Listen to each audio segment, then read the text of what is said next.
Hi everybody, this is Thomas from Wynn Capital with the 2023 fourth quarter market summary. On the screen is all my contact info. Connect anytime if you have questions or comments. I'm going to go through pretty fast, but if you want to pause just take a look at the slide, go ahead. Before we get into the summary, let's take a quick look at the one-year chart for the S&P 500. On your screen now is the chart, and it's got the end of 2022 over here, and then each quarter and the beginning of 2024. And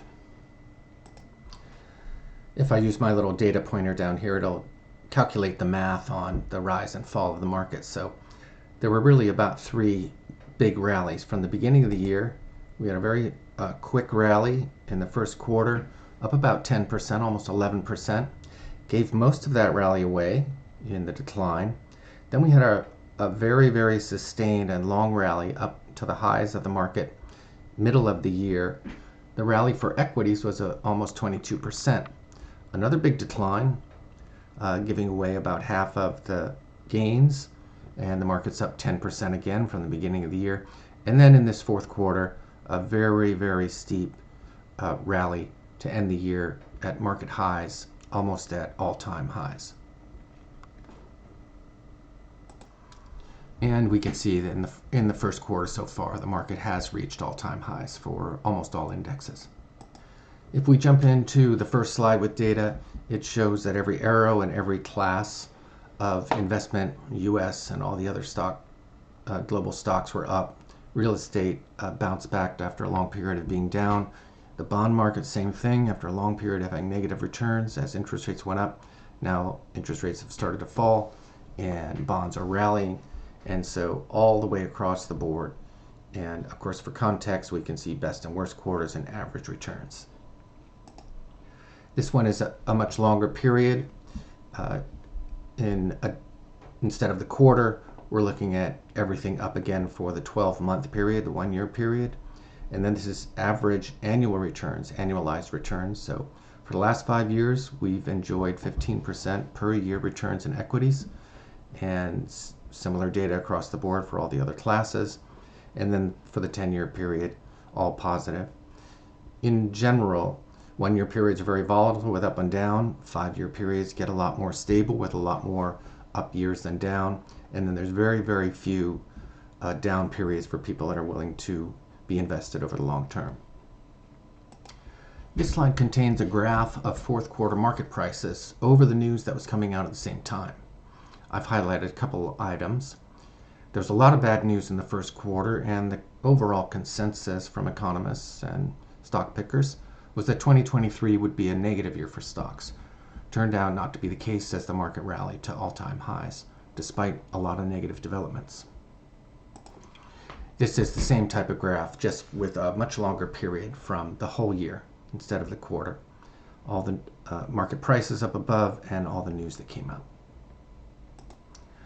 This slide is for US stocks, and it shows that small value was the best performing of all categories, were performing very well.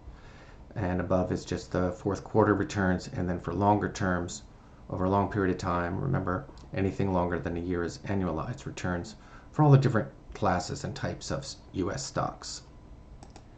Same graph for the developed countries, Europe and all the rest of the developed countries, and the type of stock category that did the best relative to each other, and then longer term returns down here. And for emerging markets, a much smaller percentage of the overall global market. China is in here and dominates what's going on, and China's had relatively poor returns, and that's reflected in emerging markets relatively poor returns. This is the bar graph that shows us which countries did best and worst. We've got Turkey with the worst returns. The average is this global average in the middle. The US was a little bit better than average, just barely, but almost all countries had positive returns for the quarter.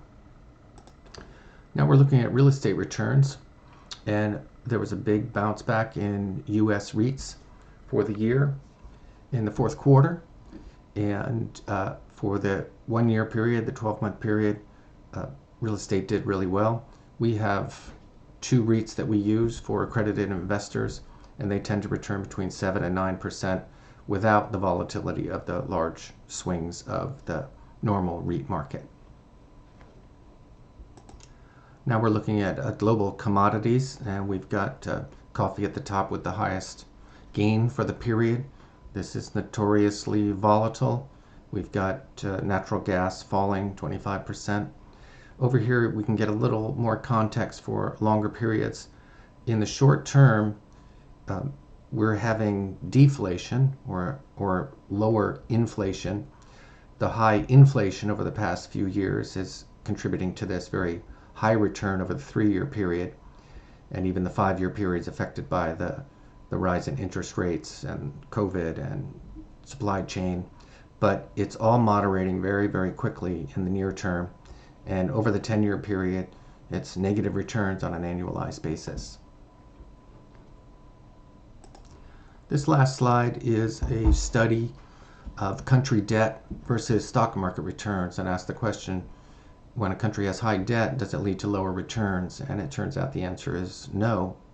The larger lesson is that no single factor determines stock returns. You could look at debt, inflation, growth rates, PEs. There's literally thousands or hundreds of thousands of factors that affect prices, and no one factor determines that. That's why we use a diversified approach and a disciplined approach, and don't tend to focus on single factors in our process. And finally, just my contact information again. I hope everyone found this helpful, and if you have any questions or comments, you're welcome to reach out anytime. Thanks a lot. Bye-bye.